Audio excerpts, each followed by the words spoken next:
ইসলামী আন্দোলন বাংলাদেশ নরসিংদীর পলাশ উপজেলা শাখার আয়োজনে আজ শনিবার বিকেলে গোড়াশালের গোড়া চত্বরে জুলাই হত্যাকাণ্ডের বিচার, গত ১৬ বছরে সংগঠিত রাজনৈতিক ও প্রশাসনিক হত্যা, গুম, দুর্নীতিবাজ ও বিদেশে অর্থ পাচারকারীদের সকল সম্পত্তি ক্রোক করে রাষ্ট্রীয় কোষাগারে জমা, নির্বাচন কমিশন পুনর্গঠন করে অবাধ, সুষ্ঠু ও গ্রহণযোগ্য নির্বাচনের জন্য গতানুগতিক প্রতিনিধি পিআর নির্বাচন চালু এবং ভারতীয় পানি আগ্রাসনের প্রতিবাদে এক গণসমাবেশ অনুষ্ঠিত হয়েছে।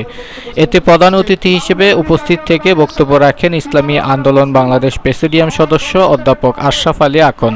ইসলামী আন্দোলন বাংলাদেশ পলাশ উপজেলা শাখার সভাপতি মোহাম্মদ আমিনুল হকের সভাপতিত্বে এবং ইসলামী আন্দোলন পলাশ উপজেলা শাখার সেক্রেটারি মোহাম্মদ ইকরাম হোসেনের সঞ্চালনায় গণসমাবেশে প্রধান বক্তা হিসেবে বক্তব্য রাখেন ইসলামী আন্দোলন বাংলাদেশের যুগ্ম মহাসচিব মাওলানা গাজী আতাউর রহমান।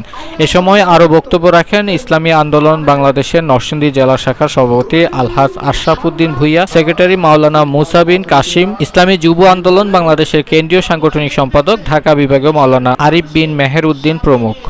আওয়ামী লীগ হলো একটি আযাবের নাম, আওয়ামী লীগ হলো একটা গজবের নাম, আওয়ামী লীগ হলো একটা ধ্বংসের নাম, আওয়ামী লীগ একটা অভিশাপের নাম।